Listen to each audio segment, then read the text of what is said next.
You're with Julian on the Brown Notes and a review of Rebel Ridge, one of the IT films this year from Jeremy Saulnier, who's got an interesting short track record. Particularly the film Blue Ruin, which got a lot of acclaim about this drifty guy that embarks on a revenge mission. And Green Room, which was the one that had Patrick Stewart as a Nazi. Another fascinating film where a group of 20-something who are in a hardcore band are out of money and take a gig at this Nazi festival and it all goes to hell. I didn't see Hold the Dark. I feel like I should have, but Rebel Ridge, which I think is straight onto Netflix. Don't think it got a cinema release. Yeah, it was Netflix. Has got a great deal of acclaim.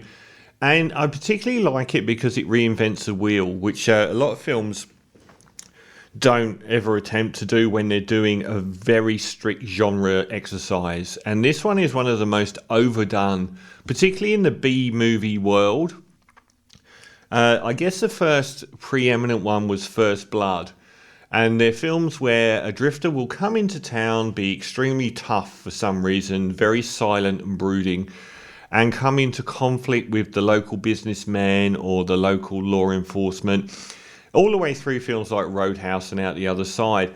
And I enjoy watching that genre, but most of them have the same things wrong with them. And we've seen plenty of films where they've got very lackluster leads in those roles. We've seen plenty of Steven Seagal and Jean-Claude Van Damme takes on this. There have been hundreds and hundreds of films made in this mark. But even though this film does end up at the end of the same finishing line, the route it takes to get there is so good. I'm going to start this by saying something that is always fascinating to me. Do they not have any black male actors in America? Because every time I see a young black male actor in a movie in America, they're British. And this guy actually replaced another black British actor. Yet it's set in the South in America, and you would think there'd be plenty of local actors that would be in the market for a film. But they always seem to cast British actors. I guess it's the same with young-ish sub-40 women in films often end up being British. I really don't know whether that is a good thing or a bad thing.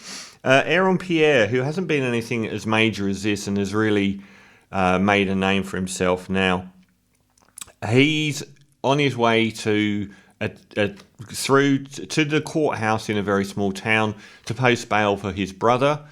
He's of the opinion that his brother is being sent to jail where he will face immediate death because his associates will just take him out as soon as he's there. So it's a very, very urgent mission to get there. And he's pulled over by racist cops that do the whole usual scenario around him in a car, which causes him to lose his money corruptly. As we find out, there's more interesting paradigms around why they confiscate his money, which is apparently legal, but puts him in a bind. And we then find out that he's got a really weird past. Normally these people are Black Ops SEAL agents, but this guy's got a military background that makes him incredibly physically tough. But he's actually only just really trained in jiu-jitsu. And he's able to, take out people quite easily, but he didn't serve in the war or anything like that. He was just a trainer of physical combat for troops.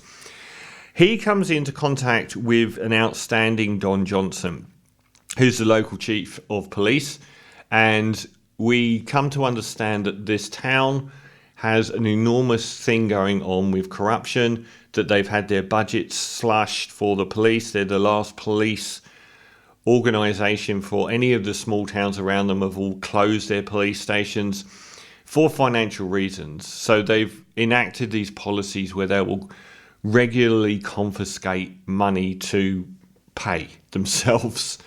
It's not even like they're making millions out of it.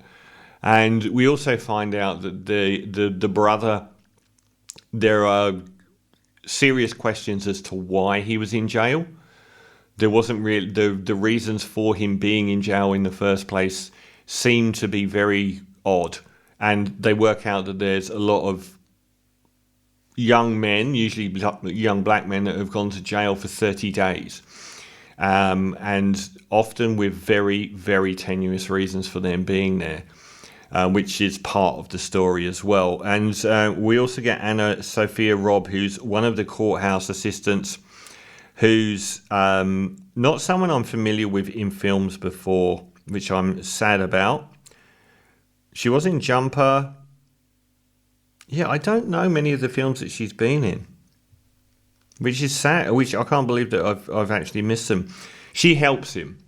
So basically he gets into bigger and bigger conflict with Don Johnson's character. The way it pans out isn't the standard way at all. And neither of the performances, neither is the quality of the writing, the cinematography and the sound and everything is a much higher quality than these B movies normally get. And it's being one of the most acclaimed films of the year. I think one of the areas where it excels is that the screenplay is often surprising in the direction it goes, where things happen and you don't quite know where it's going to go. That's one element. Another is really strong background characters, the way they're drawn and performed. Don Johnson just made me think, why isn't he like a regular? We saw him in Knives Out playing a bit of a bumbling oaf. He was excellent in that, but he is so straight edge and on point as a police chief, and all these characters have a lot of complexity to them as well, that you just think, why isn't he in more films? He's probably better now than he's ever been. Aaron Pierre is fantastic as the brooding, menacing lead guy, who isn't an indestructible titan, which makes these films very, very boring when no one can beat them. They obviously can beat him. He has to use intellect to plan and to get around various scenarios that come his way, and he's very, very strong in the lead. I think that Anna Sophia Robb is the star of the show. Her character as the court clerk could have been such a non-entity female shoe-in side character, but she's got so much range to the facets that make up her character, to do with addiction and losing her child and the way that she helps the lead character. So yeah, it's a fantastic out of nowhere film. And really, other than being too long, I think 20 minutes could have been shaved off, because it's nearly 2 hours, 20 minutes. At least 20 minutes would have helped the film become a lot more focused and, without any fat on it at all, because it does drag a little bit and it does repeat similar scenarios a few times. But that's really picking at very small points in the film. I do think it's overlong, and I do think that some of the scenarios seem to be repeated a little bit. But overall, it's a fantastic film and one of the year's best. So I'm going to give Rebel Ridge a very solid 8.5 out of 10.